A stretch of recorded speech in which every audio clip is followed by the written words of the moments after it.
Hi, this is my first video on Quartic Graphs. In this video, I'm going to discuss how we can sketch graph of these two different types of quartic functions. In next video, I'm going to discuss another two different quartic functions, how we can sketch those functions. Okay. Now, let me take the first function. We have y equal to x plus 1, x minus 3 times x plus 4. So now to sketch a graph of this function, we need to find roots. Right? To find roots, you can make y equal 0 and solve for x. So we have x times x plus 1 times x minus 3 times x plus 4 equal to 0. You would get roots x equal 0, x equal negative 1, x equal 3, or x equal negative 4. And I'm going to find y-intercept.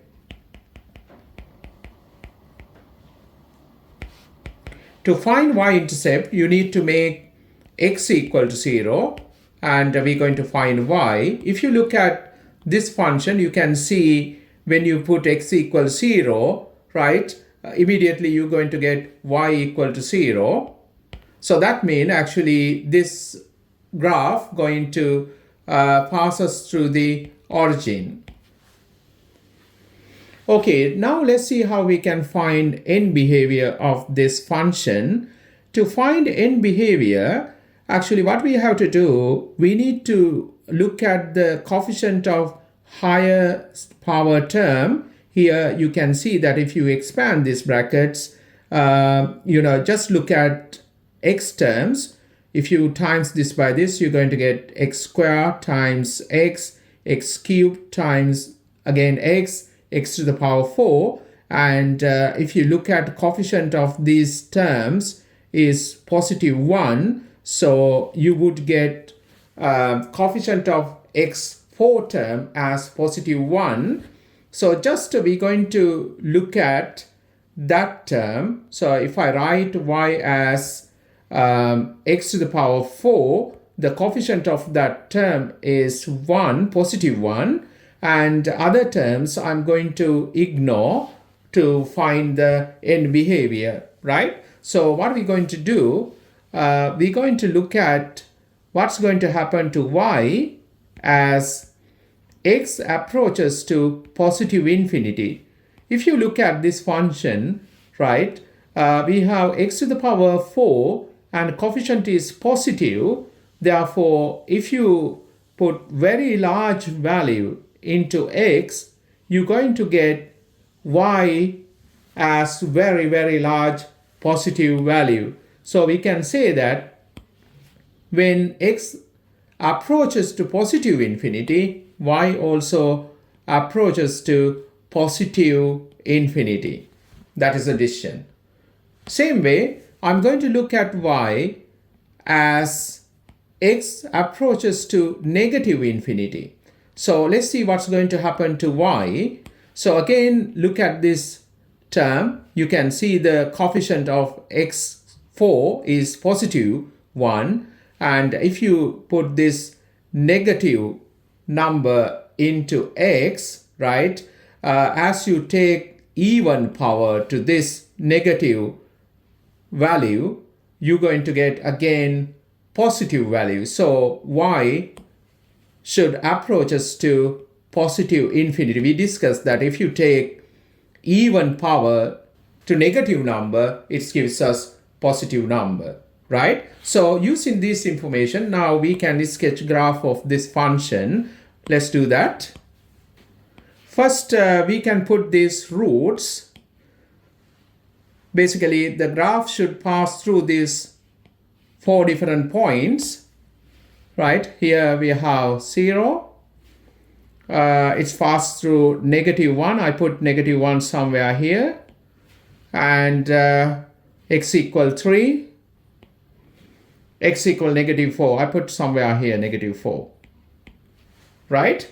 And it passes through this point. Actually, I already put that point because y-intercept is 0. So that means, the graph should cut the y-axis at this point, right?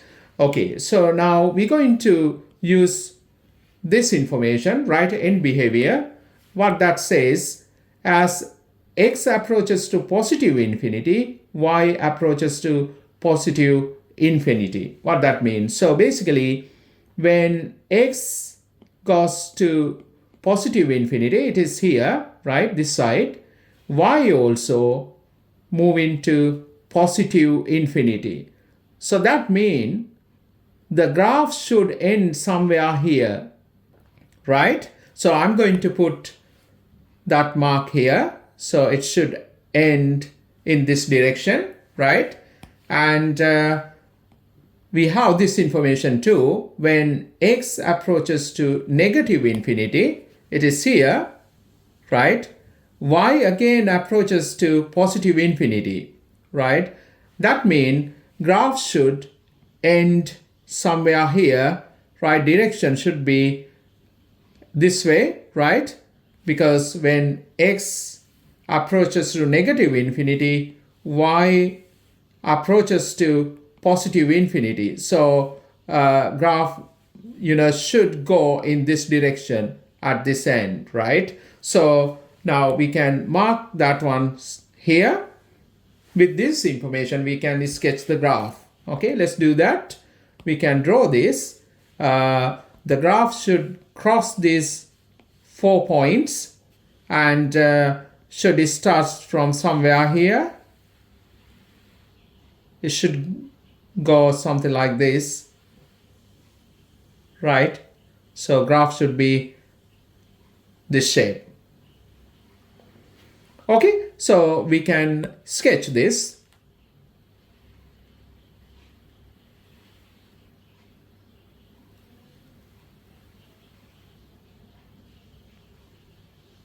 Right? Right. Let's move to the second function. We have x minus 1 squared times 5 minus 2x times x plus 3. So we're going to sketch this graph. You can see here we have repeated factor. Let's see how is the behavior of this y at this particular point. Okay. Now, first I'm going to find roots. So we have x minus 1 squared, 5 minus 2x times x plus 3 equal to 0. So here you have repeated factor. If you make that equal to 0, you're going to get x equal to 1. And here you're going to get x equal to 5 over 2. Here we have x equal to negative 3. So you can see we have only 3 roots. So graph should cut the x-axis at 3 different points. Actually, at this point, when you have repeated roots, you see in this when you sketch graph of cubic function, actually same behavior you're going to see at this point. Graph should touch the x-axis. Basically, at this point, x-axis going to be tangent to the graph. Okay, so now let's see with other information. I'm going to find y-intercept. To find y-intercept, you make x equal to 0. So let's see what we would get for y, right? If you put x equals 0, you would get negative 1 squared. And here you're going to get 5 times here, if you put 0, is 3. So you can see that we have negative 1 squared, that's positive. Positive 1 times 5 times 3. So you would get y-intercept as 15, positive 15. Now we're going to find end behavior.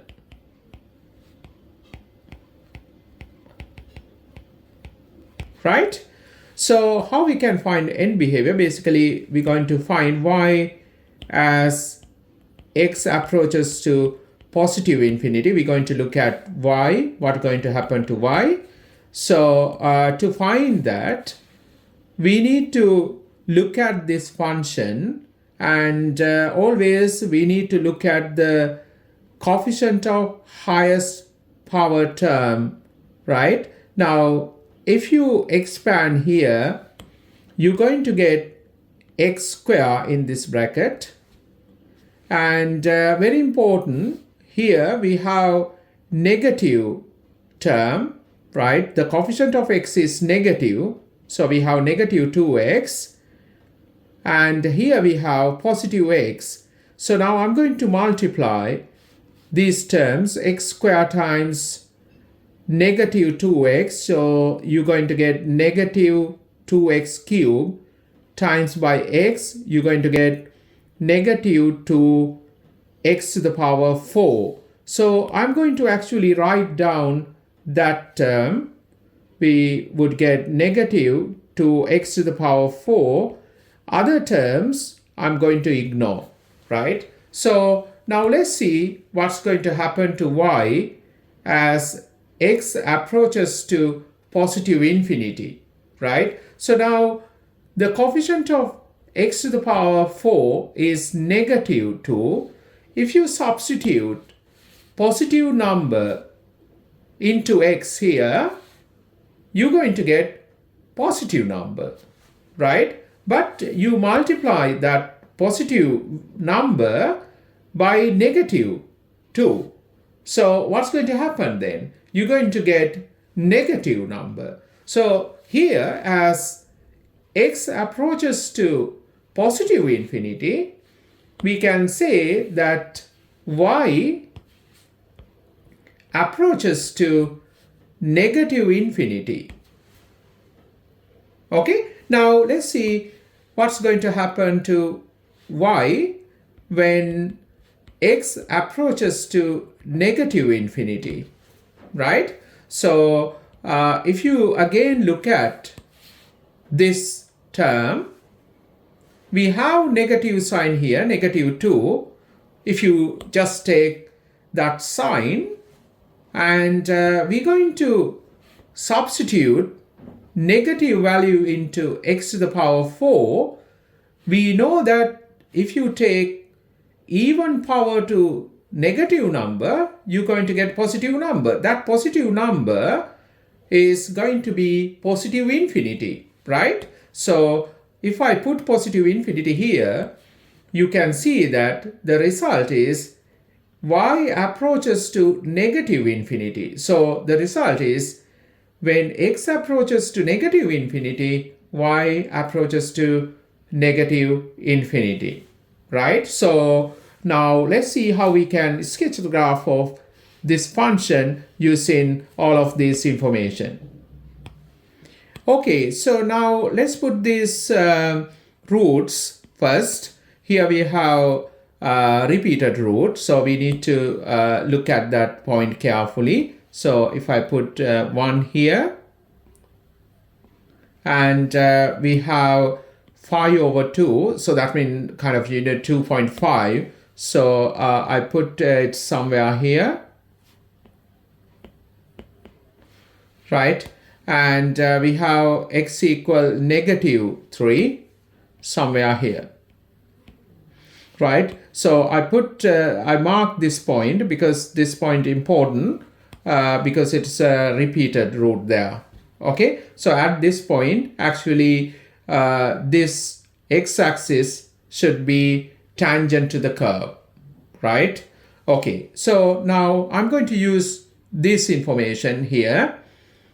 X approaches to positive infinity, y is approach to negative infinity. So where I said, so this is our positive x, right? So this is positive infinity at this direction, and y is ending here.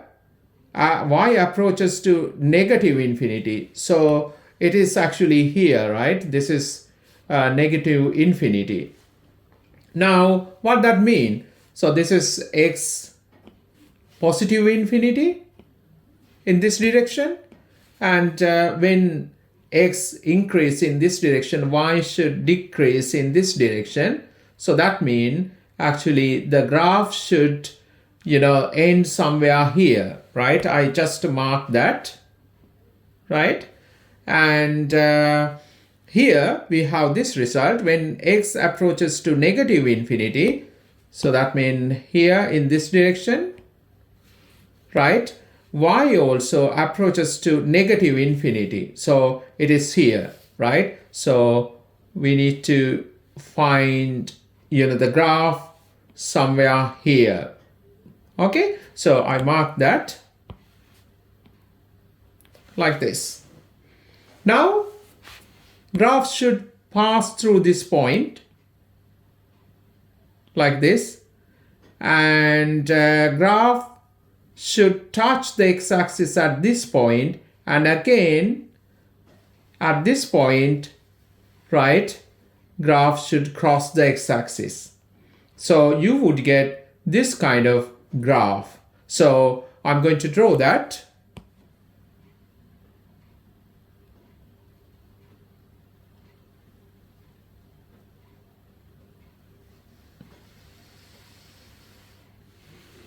Like this. Okay.